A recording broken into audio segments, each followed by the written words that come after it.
Hello and welcome back to the Deep Dive. We're here again to really get into some complex topics and pull out the essentials you need. That's right. Make them understandable, make them useful. And today, we're tackling something absolutely critical, maybe sometimes overlooked. Workplace health and safety. Yeah, H&S, it often gets a bit of a bureaucratic rap. People think forms, checklists, maybe boring videos. Right. Compliance stuff. Exactly. But look, the reality is health and safety is, well, it's the bedrock of managing risk in any operation. And it's everywhere. Doesn't matter if you're on a noisy construction site, in a quiet office worrying about ergonomics, or even working from home. Okay, so it's universal. Our sources today are quite interesting. They give us a structure, not just a list of don'ts. They really break down the language, the roles, and something I found fascinating, the grammar behind responsibility. Absolutely. And let's nail down the core objective right from the start. Keep it front and center. H&S is simply about keeping yourself safe and keeping everyone else around you safe, too. Protecting people. Protecting people from accidents, from injuries, from things that can make them sick because of their job. It's this shared duty, really, to look out for each other's long-term well-being at work. So that's our mission for this deep dive. We're going into those basic principles, getting a handle on the specific words, the jargon, if you like, that you need to know for managing risk effectively. And crucially, understanding how personal responsibility and collective responsibility fits into preventing harm. Okay, so initial takeaway. What's the big picture message right now? Yes, you absolutely need clear rules. Companies, regulators, they set the rules. But at the end of the day, safety comes down to individual choices, moment by moment. So the system provides the framework. But people make it work. You have to choose to be safe. That's the core idea. Okay, let's build this from the ground up, the foundation. Our sources are really clear on this. Every single company, doesn't matter how big or small, what sector they're in, has to have clear safety rules. No negotiation. Yeah, and these aren't just like suggestions or best practices. They're often legal requirements, ethical duties. We're talking basics, but vital basics. Things like wearing the right gear, helmets, boots, whatever's needed. Fire safety drills, knowing the exits. Absolutely. Consistent practice. It's having really clear ways for anyone, absolutely anyone, to report something dangerous the moment they see it. And you know, what really separates a place that's genuinely safe from one just ticking boxes? Yeah. It seems to be how seriously they take those simple things. That's it. And the sources give this really perfect, almost visceral example, the oil spill scenario. It shows how quickly things unravel. Oh, yes, the factory floor example. Tell us about that. Okay, picture it. Factory floor, maybe some machinery. One machine leaks a bit of oil, not a huge amount, but enough to make a slick patch. Now, someone walks past, could be the operator, could be anyone, they see it. And they think, someone else will get it, or I'm too busy. They don't clean it up. They don't clean it up. They don't put up a sign, nothing. They make a conscious choice to not act. That inaction, that single lapse, has now created an active hazard. So the next person comes along. Maybe they're carrying something. Maybe they turn quickly. And down they go. Down they go. Slip, fall, potentially serious injury, broken bone, head injury, you name it, all because that first person didn't take responsibility for that small spill. And that's where the analysis gets deeper, right? The person who slipped is the immediate victim, sure. But the oil itself wasn't the root problem. Really, oil spills might happen in that environment. The failure was the response. Exactly. In proper H&S investigations, we talk about the proximate cause, what immediately led to the injury, so the slip. But then you dig deeper for the root cause. Which could be several things. Could be layers. Maybe the machine maintenance was overdue, causing the leak. That's a mechanical root cause. Maybe the cleanup supplies weren't easily available. That's a procedural or resource issue. Or maybe, and this is often key, the workplace culture doesn't truly prioritize stopping and fixing things immediately. So the culture allowed that person to walk past. Precisely. That one little oil spill contains it all. The need for good communication, warning others, and that non-negotiable personal responsibility just cleaning up the mess or making it safe. And thinking bigger picture, maybe staffing levels were too low, people felt rushed, or training wasn't adequate. Those become sort of systemic root causes. Yeah, absolutely. The rule might be clean spills immediately, but the culture needs every single person to act like a safety monitor for themselves and others. And when that culture breaks down, when people start taking shortcuts, they're basically trading a tiny bit of convenience now for potentially huge harm later. That's why getting these foundations right, the simple rules, the basic responsibilities, is so critical. If those crumble, the whole safety structure is compromised. Okay, we've got the foundation, the why. Now let's get into the what. The actual language, The technical terms used in H&S, our sources really stress this. If you can't talk the talk, you can't really walk the walk safely. This isn't just jargon for the sake of it. This vocabulary is essential for managing risk effectively. Knowing these terms helps you understand procedures, identify dangers, and communicate clearly in stressful situations. We've got about 10 key terms from the source material. Instead of just listing them, let's weave them into how risk is actually managed step by step. Sounds good. So where does the process always start? Identifying danger, right? Yeah. Which brings us to term number 1, hazard, right? A hazard. Simple definition, anything with the potential to cause harm. We mentioned the oil spill, the wet floor. Exposed wires. Yeah, but it can be less obvious too, like excessive noise, poor lighting, even things like workplace bullying or unrealistic deadlines could be considered hazards in a broader H&S context affecting mental health. Okay, so you spot a hazard. What's next? You can't just point at it. No, the moment a hazard is properly identified, the process of risk assessment kicks in. That's term number 7, but it follows logically here. And this isn't just a quick guess, it's a formal, structured process. How does that work practically? Well, you ask. Oh. What could actually go wrong here? How likely is it to happen? And if it does happen, how bad could it be? How severe are the consequences? So back to the wet floor, how likely is a slip? Pretty likely if it's in a busy walkway. How severe could the injury be? Could range from minor bruises to, well, a serious fracture or head injury. Exactly. And often, professionals use tools like a risk matrix, maybe a 3x3 or 5x5 grid, plotting likelihood against severity. If something is high likelihood and high severity, that's an unacceptable risk. You have to do something about it immediately. And this assessment happens before work starts. Ideally, yes. It's proactive. Before starting a new project or a non-routine task, you should do a risk assessment. Often this involves something called a job hazard analysis, or JHA. You break the job down into steps and look for hazards at each point. Okay, assess the risk. Now you need to control it. This is where that hierarchy of controls comes in. Yes, the hierarchy of controls, HSC. This is absolutely fundamental in professional safety. It tells you the order in which you must try to deal with a risk. You don't just jump to handing out gloves. Right, there's a preferred sequence, definitely. Top of the list, the best option, elimination. Can you get rid of the hazard completely? Redesign the process so the machine doesn't leak oil in the first place. That's the gold standard. If you can't eliminate. Then you try substitution. Can you swap it for something less dangerous? Use a non-toxic cleaner instead of a harsh chemical. Makes sense. What's next if substitution is impossible? Engineering controls. This means changing the physical environment to isolate people from the hazard.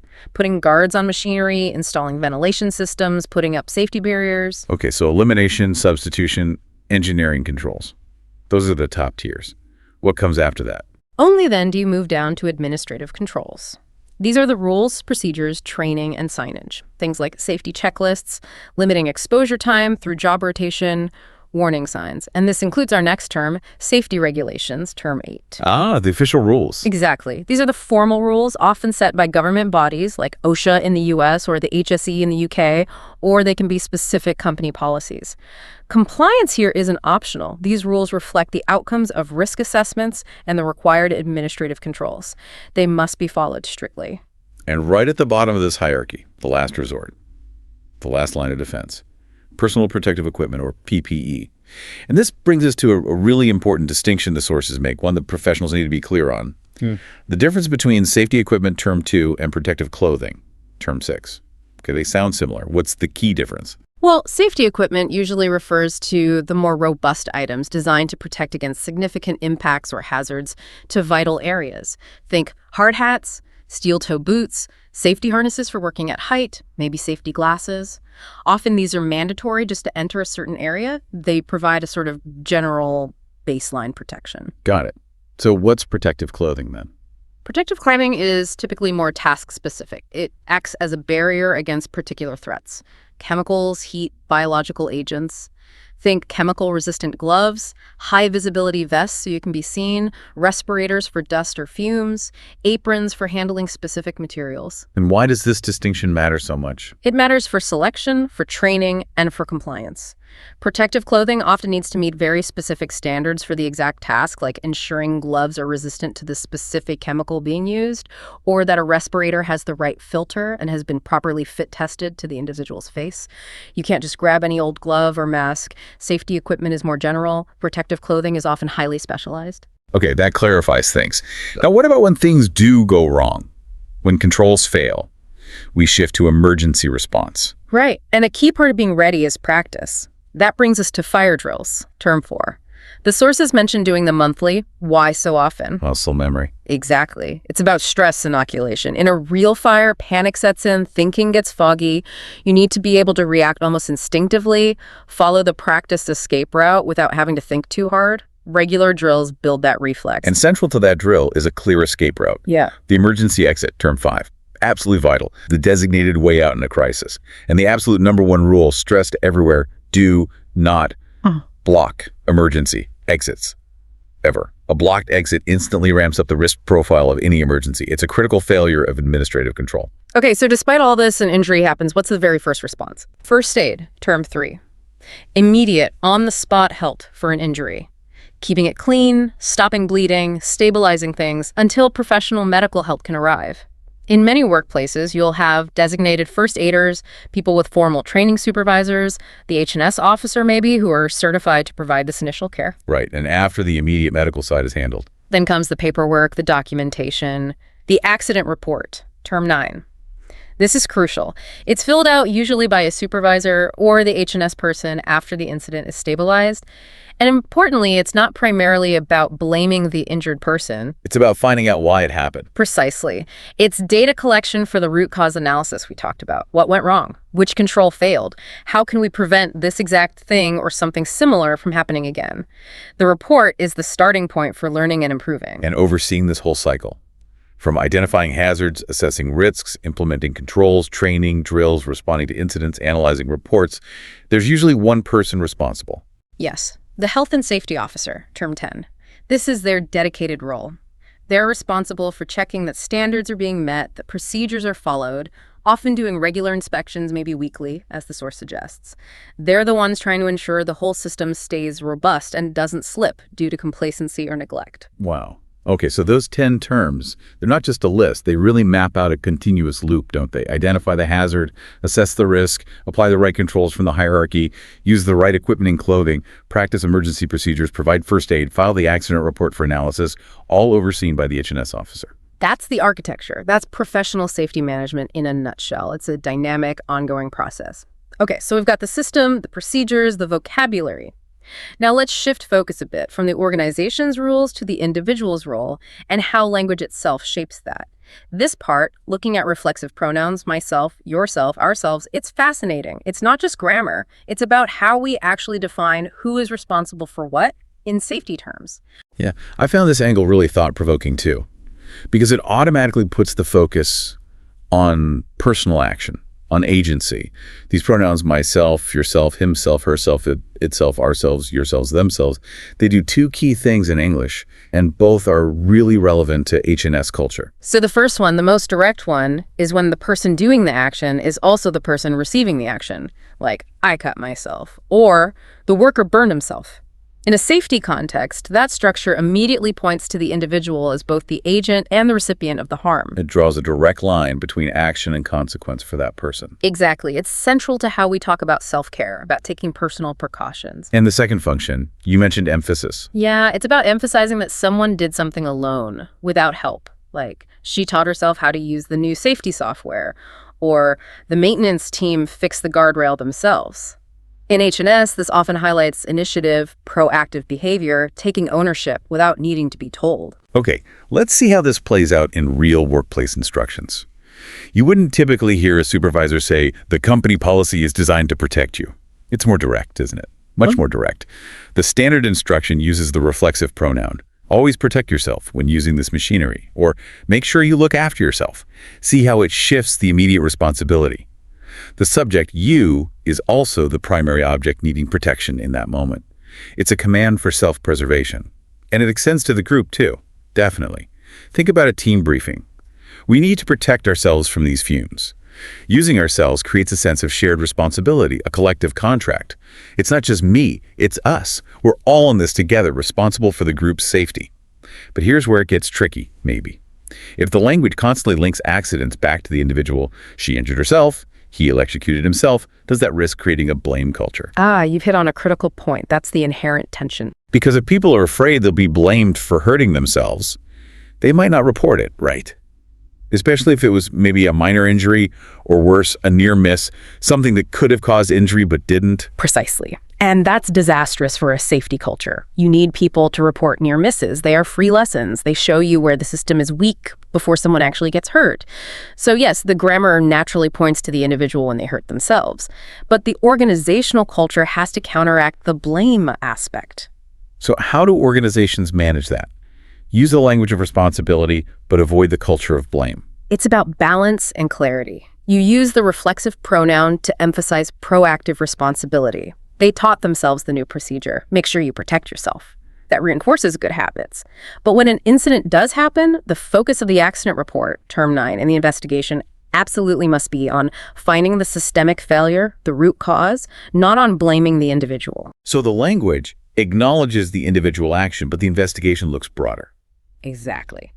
The message has to be, we need to understand what happened so we can fix the system and prevent it from happening to anyone else. Not, what did you do wrong? Even if the person did make an error, the question is why. Was the training poor? Was the procedure unclear? Were they tired due to excessive workload? And phrases like, he blamed himself for forgetting his gloves. That shows the internal consequence, right? The guilt that comes with knowing you bypassed a rule meant to keep you safe. Yes, it highlights that personal psychological impact. People often do blame themselves when they know they made a mistake that led to harm.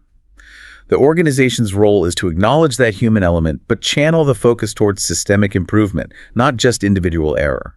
So it's a subtle thing. The grammar frames responsibility, but the culture needs to ensure that responsibility leads to learning, not hiding. Couldn't have put it better myself. It's about using that structure of personal accountability embedded in the language to constantly reinforce vigilance, but within a system that feels supportive and focused on prevention, not punishment.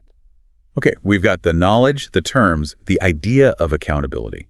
Now let's get really practical. How do people actually talk about safety day to day? Knowledge is useless if you can't communicate it effectively, especially when things are urgent. This is the operational side, the communication toolkit.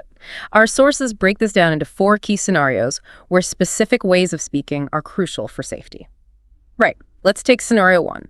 Giving advice or instructions, basically preventative language. This isn't just casual suggestion, is it? Given the stakes. No, definitely not. The language here often needs to be quite direct, imperative. You're not saying, maybe consider wearing your helmet? That's too weak. So, more like, make sure you wear your helmet, or even stronger, depending on the risk. You must wear your helmet in this area. Using strong modals, like must or always, or just the direct command form, wear your helmet.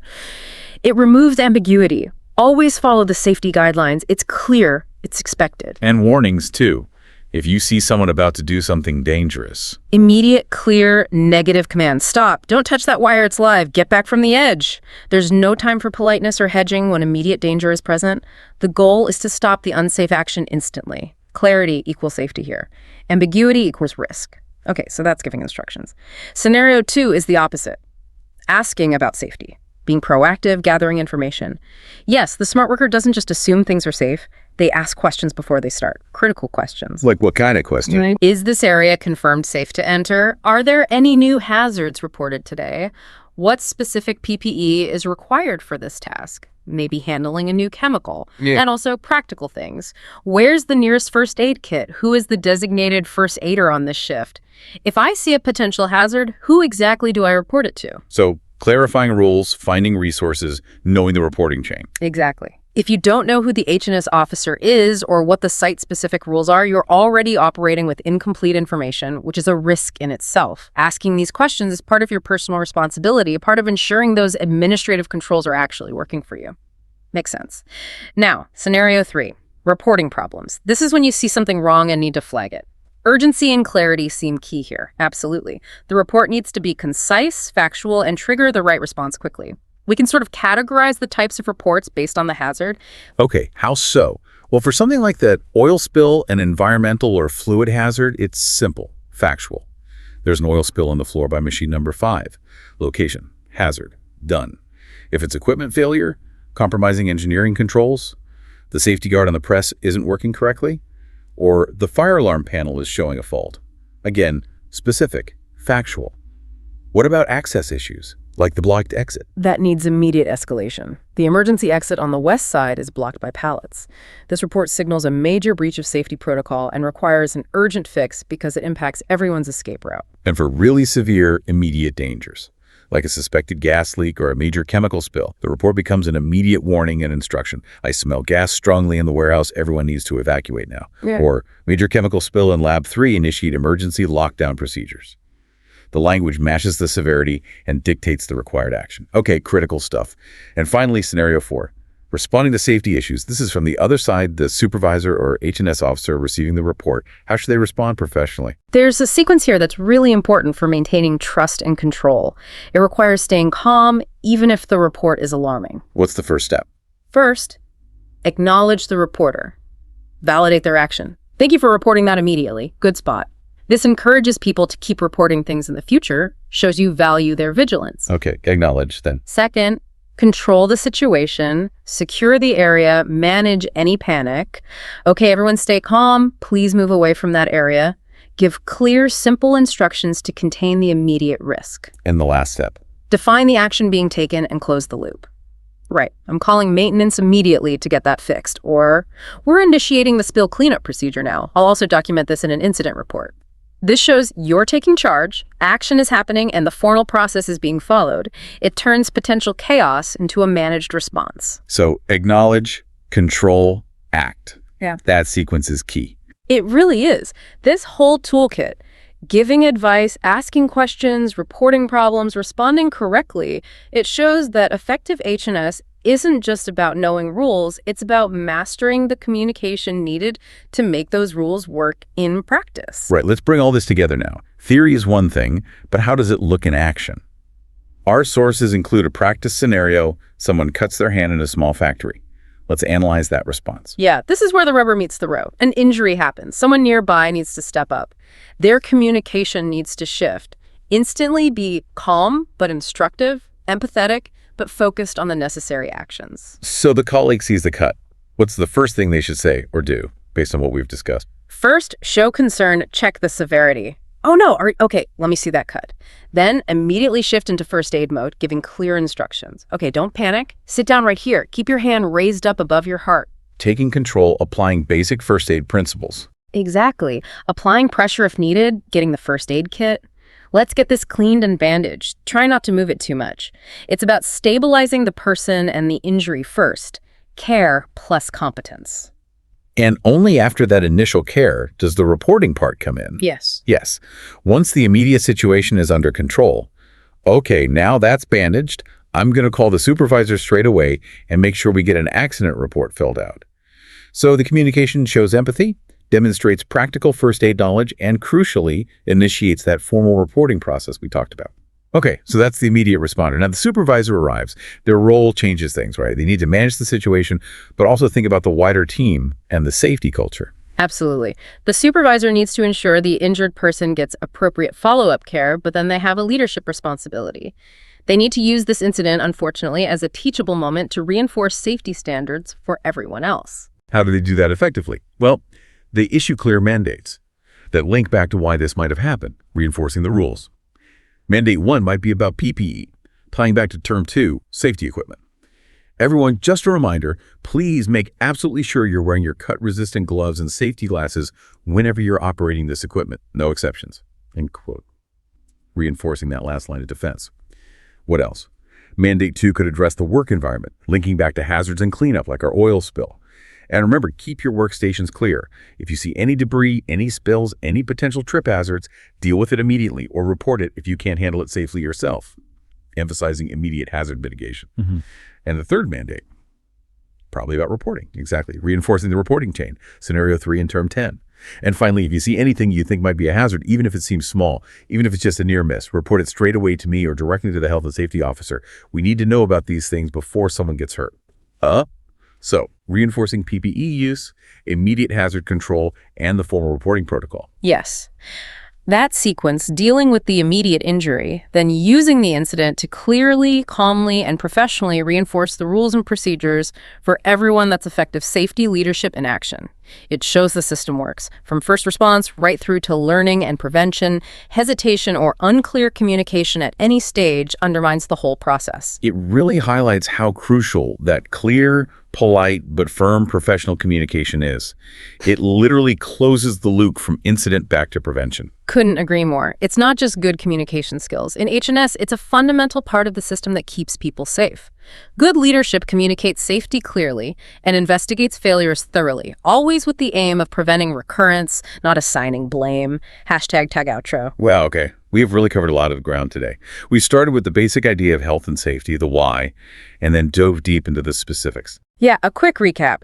We defined H&S fundamentally as protecting people, yourself, and others from accidents and work-related illness. Then we decoded those key terms: hazard, risk assessment, first aid, safety equipment, accident report, H&S officer, fitting them into that whole cycle of risk management using the hierarchy of controls. And we spent some time on something quite unique, how reflexive pronouns like myself or ourselves aren't just grammar, but actually structure how we talk about personal and collective responsibility and safety. That tension between accountability and blame culture was really interesting.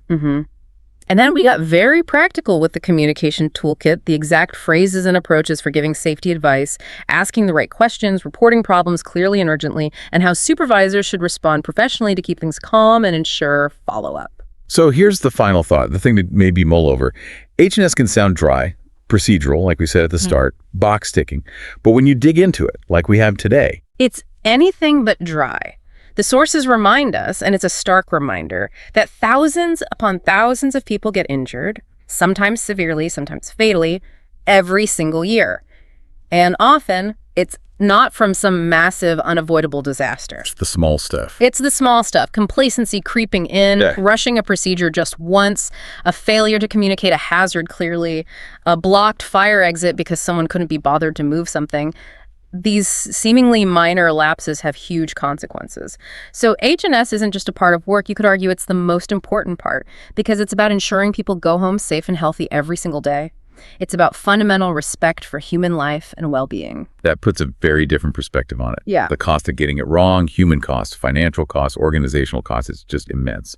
So maybe the simplest, most powerful rule, the one that connects that personal responsibility with looking out for others, the real actionable takeaway is this: take care of yourself. And actively help others take care of themselves too. It turns safety from just following rules into a proactive shared ethic, looking out for yourself and looking out for your colleagues. A powerful note to end on, taking care of yourself and helping others do the same. That's the heart of a strong safety culture. Well, thanks for diving deep with us today. Yes, thank you. And to all of you listening, stay safe, keep asking questions, and keep learning. We'll catch you on the next deep dive.